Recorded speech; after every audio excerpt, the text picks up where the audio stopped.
Welcome back to my third lecture on mathematical logic. यामध्ये पहिला article आहे not, that is negation. If P is any statement then negation of P that is not P is denoted by negation P. Negation of any statement can be symbolically written as this type, that is negation P. आता यामध्ये कोणतंही statement, simple statement, यामध्ये तुम्ही negation लिहिताना not वापरायचं आहे त्या स्टेटमेंटमध्ये, किंवा आणखी दोन पद्धती आहेत, that is it is not true that आणि इट इज फॉल्स दॅट. या दोन्हीपैकी एक आपण स्टेटमेंटच्या अगोदर यूज करू शकतो. यासाठी मी एक्झाम्पल इथं दिलेलं आहे, पहा. Mango is a fruit. Negation P कसं येते बघा.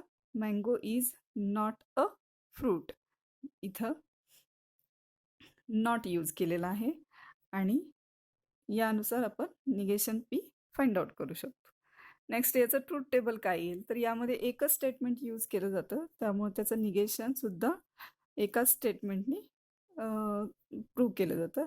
आता याच्यामध्ये ट्रू आणि फॉल्स या दोनच पॉसिबल व्हॅल्यूज इथं घ्यायच्या आहेत आणि त्यांचं निगेशन काय होणार आहे, तर त्यांच्या उलट होणार. ट्रू असेल तर फॉल्स आणि फॉल्स असेल तर ट्रू. पुढे पाहूया आपण. इथं मी एक्झाम्पल्स काही दिलेले आहेत, त्याचे सोल्युशन्स सुद्धा इथं दिलेले आहेत की या वाक्यांचे किंवा या स्टेटमेंटचे निगेशन्स आपण कसे लिहू शकतो. इथं 5 क्वेश्चनचे मी आन्सर लिहिलेले आहेत. 6चं तुम्ही आन्सर फाइंड आउट करू शकता. पुढे पहा. आता आपण डिस्कस करणार आहोत इम्प्लिकेशनवरती. इम्प्लिकेशन म्हणजेच इफ देन, आणि त्यालाच दुसरं नाव आहे कंडिशनल. कोणतंही स्टेटमेंट किंवा कोणतेही दोन स्टेटमेंट असतील पी आणि क्यू, तर त्यामध्ये स्टार्टिंगला इफ यूज करायचे आणि पी संपल्यानंतर देन यूज केल्यानंतर क्यू स्टेटमेंट लिहायचे. तेव्हा काय मिळणार आपल्याला, कंडिशनल स्टेटमेंट. आणि ते डिनोट केलं कसं केलं जातं पहा, इथं दिलेलं आहे. पी इम्प्लाइज क्यू, किंवा दोन इक्वल देऊन आणि त्याच्या पुढे आपण ॲरो केला तरी सुद्धा हे कंडिशनल स्टेटमेंट कन्सिडर केलं जातं.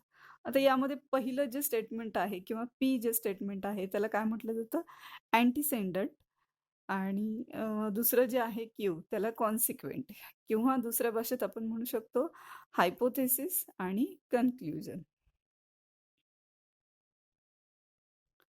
नेक्स्ट पहा, एक्झाम्पल दिलेलं आहे मी इथं. पी स्टेटमेंट कन्सिडर केलंय, आय ट्रॅव्हल बाय ट्रेन, आणि क्यू आहे my journey will be cheaper. मग याचं इम्प्लिकेशन कसं होईल, तर if I travel by train then my journey will be cheaper. याचा ट्रूथ टेबल बघा. आपण नेहमीप्रमाणे पी आणि क्यूच्या ट्रूथ व्हॅल्यूज फिक्स ठेवतोय. ट्रू ट्रू, फॉल्स फॉल्स, आणि क्यू मध्ये अल्टरनेटिव्ह ट्रू फॉल्स. मग पी इम्प्लिकेशन क्यूचा रूल काय आहे, तर पहिलं स्टेटमेंट म्हणजेच पी स्टेटमेंट जर ट्रू असेल आणि क्यू स्टेटमेंट फॉल्स येते, कन्क्ल्युजन कधीही फॉल्स नसतं. जर असं असेल तर याची ट्रूथ व्हॅल्यू काय येते, फॉल्स येते. बाकी सगळ्या व्हॅल्यू काय येणार आहेत, ट्रू येणार आहे. तर हा रूल तुम्ही लक्षात ठेवा. जिथं टी एफ येतं तिथं इम्प्लिकेशनची व्हॅल्यू फॉल्स होते, बाकी सगळ्या व्हॅल्यू ट्रू असतात. आता इथं नोट दिलेली आहे पहा. पी इम्प्लिकेशन क्यू किंवा पी इम्प्लाइज क्यू साठी आणखी कोणते फॉर्म आहेत हे इथं दिलेलं आहे. तर p is sufficient for q, किंवा q is necessary for p असंही वापरू शकतो. पी इम्प्लाइज क्यू असंही. त्यानंतर p only if q, q follows from p. इथे पहा, कॉन्व्हर्स, इनव्हर्स अँड कॉन्ट्रापॉझिटिव्ह हे तिन्ही जे आहेत ते स्टेटमेंट्स फक्त इम्प्लिकेशनमध्येच येतात. इतर कोणत्याही लॉजिकल कनेक्टिव्हमध्ये किंवा नॉटमध्ये किंवा बाय कंडिशनलमध्ये यूज करू शकत नाही.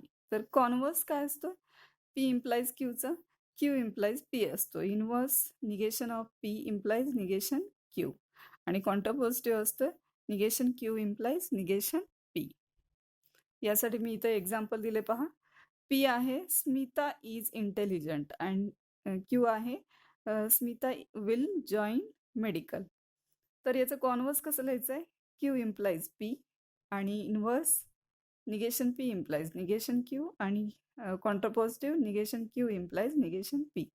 तर इथं तुम्ही पाहू शकताय, if Smita joins medical then she is intelligent. थोडंसं इथं ग्रॅमॅटिकल पार्ट येतो, तर स्मिता डबल आपण लिहायची आवश्यकता नाहीये, तिच्याऐवजी आपण शी असं लिहू शकतो. आणि निगेशनच्या वेळेस नॉट इथं वापरलेलं आहे पहा. आणि जर आपण निगेशन क्यू लिहितोय तर इथेही पहा, if Smita does not join medical then she is not intelligent. तर हा पॉईंट क्लिअर झाला असेल. तर यावरती आपण काही एक्झाम्पल, आता इथं पहा मी ट्रूथ टेबलनी प्रूव्ह करून दिलेला आहे. या 3 स्टेटमेंट आणि इम्प्लिकेशनमध्ये काय रिलेशन आहे, कॉन्व्हर्स, इन्व्हर्स आणि कॉन्ट्रापॉझिटिव्ह आणि इम्प्लिकेशन या 4 स्टेटमेंटमध्ये काय रिलेशन आहे किंवा काय साम्य आहे. तर इथं ट्रूथ टेबलनी तुम्ही पाहू शकताय. इथं इम्प्लिकेशन मी दिलेलं आहे, त्यानंतर कॉन्व्हर्स दिलाय, इन्व्हर्स दिलाय आणि नंतर कॉन्ट्रापॉझिटिव्ह दिलाय. तर तुम्ही पाहू शकता column number P implication Q आणि कॉन्ट्रापॉझिटिव्ह हे 2 कॉलम काय येत आहेत? सेम येत आहेत. आणि इथं क्यू इम्प्लाइज पी आणि negation p implies negation Q, म्हणजेच इन्व्हर्स आणि कॉन्व्हर्स आणि इन्व्हर्स हे काय आहेत? सेम आहेत. तर इम्प्लिकेशन आणि कॉन्ट्रापॉझिटिव्ह हे काय आहेत? सेम आहेत. यावरून आपण ही नोट पाहू शकतो बघा. Conditional statement and its contrapositive are always equivalent.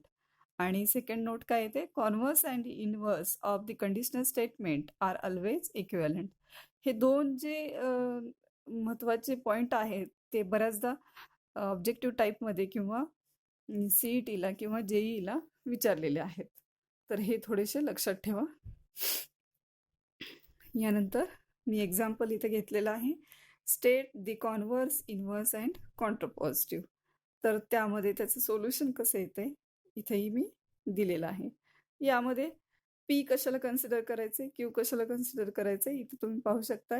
P मी कन्सिडर केलंय इट रेन्स आणि क्यू कन्सिडर केलंय the match will be cancelled.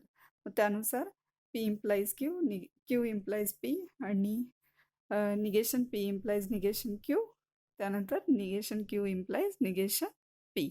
आता हे लक्षात ठेवायची ट्रिक कशी, कोणतंही इम्प्लिकेशन आणि त्याचा कॉन्व्हर्स, इन्व्हर्स, कॉन्ट्रापॉझिटिव्ह कोणत्या पद्धतीने आपण लक्षात ठेवू शकतो. शक्यतो सिम्बॉलिकली लक्षात ठेवायचा. तर हे इम्प्लिकेशन आहे, तर याच्या उलट काय होतं? कॉन्व्हर्स होतं. त्यानंतर इम्प्लिकेशनला निगेशन यूज केलं की तुम्हाला इन्व्हर्स मिळतो आणि इन्व्हर्सला तुम्ही उलट केलं की कॉन्ट्रापॉझिटिव्ह मिळतं. या पद्धतीने तुम्ही लक्षात ठेवू शकता. नेक्स्ट पाहूया आपण. इथं मी होमवर्कसाठी काही क्वेश्चन्स दिलेले आहेत. जेवढे आर्टिकल्स या व्हिडिओमध्ये मी कव्हर केलेले आहेत त्यावरती सगळे क्वेश्चन्स आहेत. इथं 1 मार्क्स, 2 मार्क्स आणि 3 मार्क्स या सर्वांची तुमची तयारी होऊन जाईल जर हे क्वेश्चन्स तुम्ही सॉल्व केले तर.